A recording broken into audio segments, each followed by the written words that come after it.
En este video voy a hablar acerca del ensayo titulado El uso del conocimiento en la sociedad de Friedrich Hayek. En el ensayo Hayek habla acerca de la dificultad, o más bien de la imposibilidad de planificar satisfactoriamente una economía de forma centralizada. Y esa imposibilidad se debe principalmente a lo dispersa que se encuentra la información o el conocimiento dentro de una sociedad. Respecto a esto, Hayek dice lo siguiente. El cálculo económico que hemos desarrollado para resolver este problema lógico, aun siendo un paso muy importante hacia la solución del problema económico de la sociedad, no llega a proporcionar una respuesta definitiva.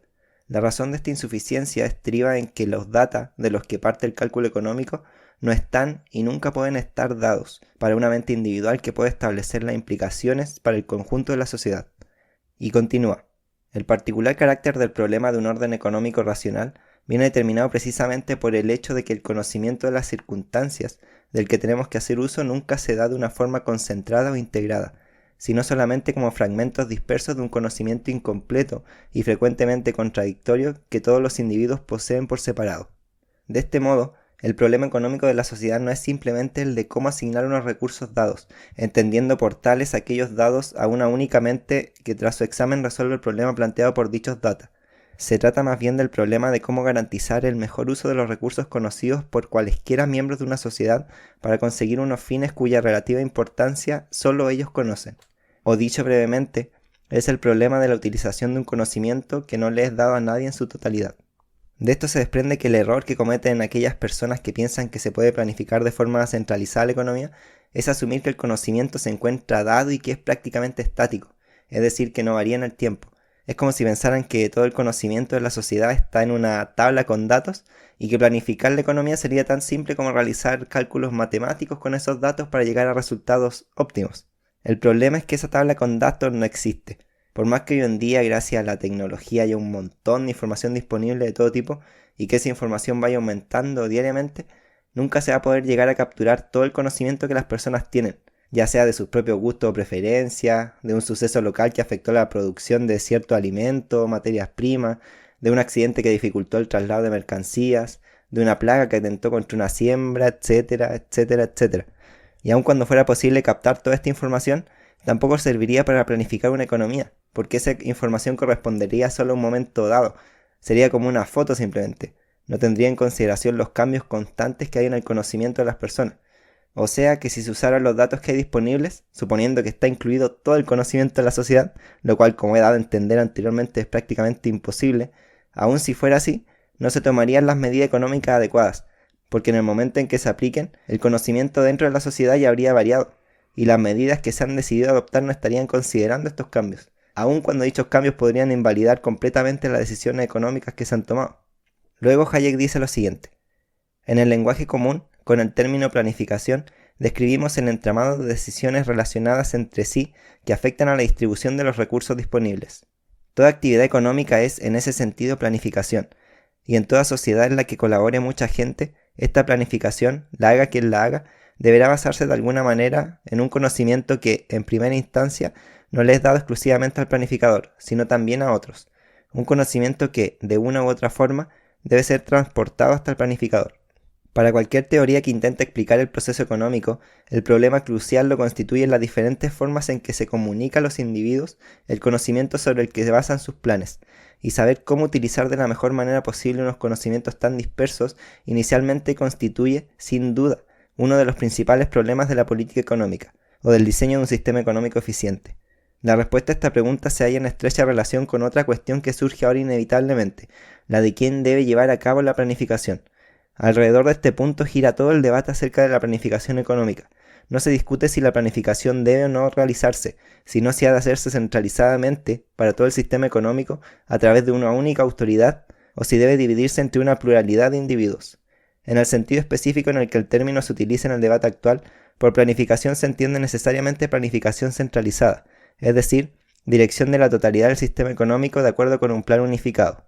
Por otro lado, se entiende por competencia la planificación descentralizada, a cargo de muchas personas por separado.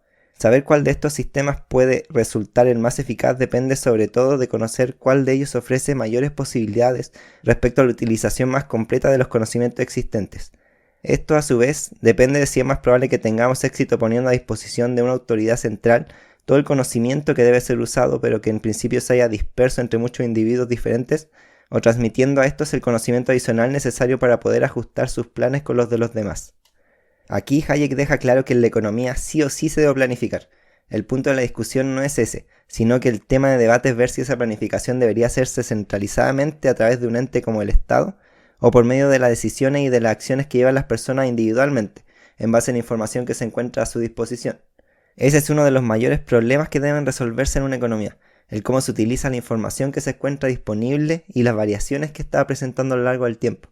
Y ya con los fragmentos que he leído del ensayo de Hayek, nos podemos dar cuenta en qué dirección apunta su línea de pensamiento, que sería la planificación descentralizada a cargo de muchas personas. Aquí algo interesante es que Hayek llama competencia a este tipo de planificación descentralizada.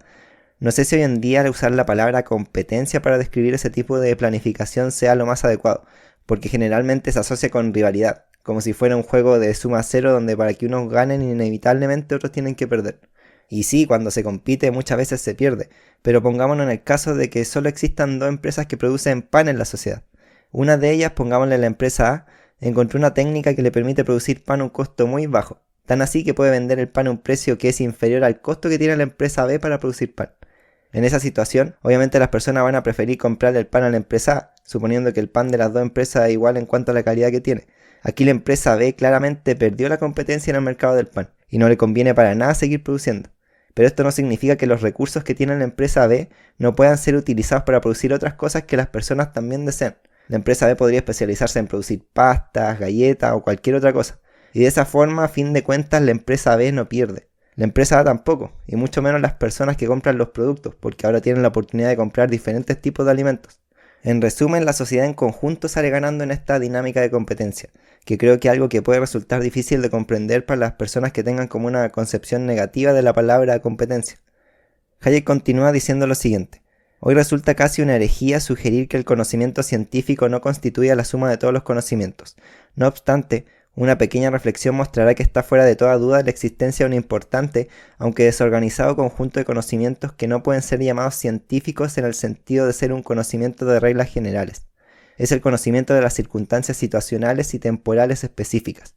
En relación con este conocimiento, puede afirmarse que en la práctica todo individuo tiene alguna ventaja sobre los demás, toda vez que posee una información exclusiva de la que puede hacer un uso beneficioso, pero solo si las decisiones que derivadas de ella dependen de él o son tomadas con su cooperación activa.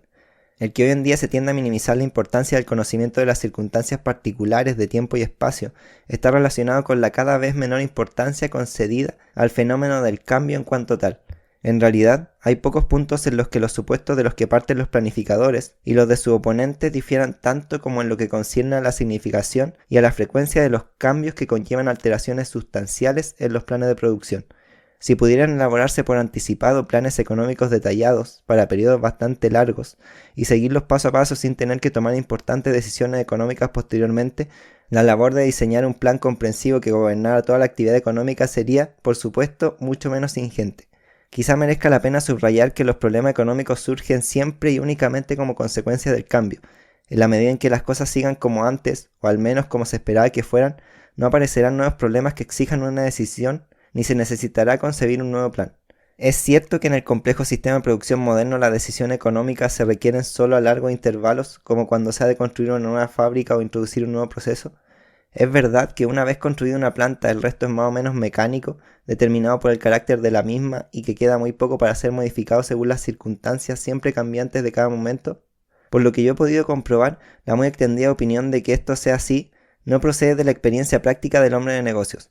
En una industria competitiva, a cualquier nivel el esfuerzo para que los costes no aumenten requiere una lucha constante, que absorbe gran parte de la energía del gerente. El flujo continuo de bienes y servicios se mantiene a través de ajustes constantes, de nuevas disposiciones adoptadas cada día a la luz de circunstancias desconocidas el día anterior, de B entrando en escena cuando A no se cumple. De esto que dice Hayek podemos empezar a darnos cuenta de la importancia de que cada persona tenga la facultad para poder actuar individualmente o en cooperación con otras personas a partir de la información de la que dispone y de los cambios que observa en sus circunstancias particulares. Pensemos que esto no fuera así, y que cada cambio que observa una persona en su entorno cercano deba comunicarlo a una organización centralizada para que ésta decida y planee lo que se va a hacer en base a ese cambio. Pensemos en que esto tendría que ser así para todas las personas que conforman la sociedad. Es algo totalmente ilógico, sería impracticable. Antes de que se decida qué hacer cuando se reciba la información de un cambio, ya habría llegado la información de un cambio nuevo. Tal como recalca Hayek, a veces en ciertas teorías se tiende a minimizar la importancia que tiene el cambio. Peor aún, hay teorías o modelos que ignoran su importancia por completo, dando por hecho que las cosas seguirán tal cual a como son hoy. Pero como dice una frase bien conocida de Heráclito, lo único constante es el cambio. Y es esa naturaleza cambiante de nuestra realidad la que nos obliga a ir corrigiendo nuestros planes, a tomar caminos de acción alternativos dado que los que teníamos pensado inicialmente ya no son los más adecuados ante las nuevas condiciones y circunstancias. Es esa naturaleza cambiante, donde el conocimiento y la información se encuentra dispersa, la que hace inviable poder planificar una sociedad centralizadamente. Ahora bien, sería ingenuo pensar que a una persona le baste conocer las circunstancias espaciales y temporales de su entorno para poder determinar sus decisiones y sus acciones futuras.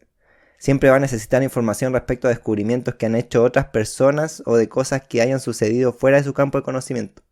Es ahí donde entra en juego el sistema de precios, como un medio donde se traspasa información relevante, incluso entre personas que no se conocen y que no se van a conocer nunca. Pero he decidido dejar la explicación de cómo según Hayek funciona este mecanismo para otro video, si no este iba a quedar muy denso. Así que bueno, espero que haya sido de tu agrado este video, que te haya hecho reflexionar un poco acerca de la importancia que tiene la información que se maneja en una sociedad y de cómo también importa mucho la forma en que se utiliza esa información, que dependiendo del tipo de planificación que se realice, centralizada o descentralizada, vamos a obtener resultados muy diferentes. Si te gustó el video, dale al botón de me gusta, suscríbete para apoyar el canal y para que no te pierdas mis próximos videos. Como siempre, muchas gracias por quedarte hasta este punto. Recuerda que vas a morir, avanza siempre un paso a la vez y nos vemos en una próxima si la vida lo permite.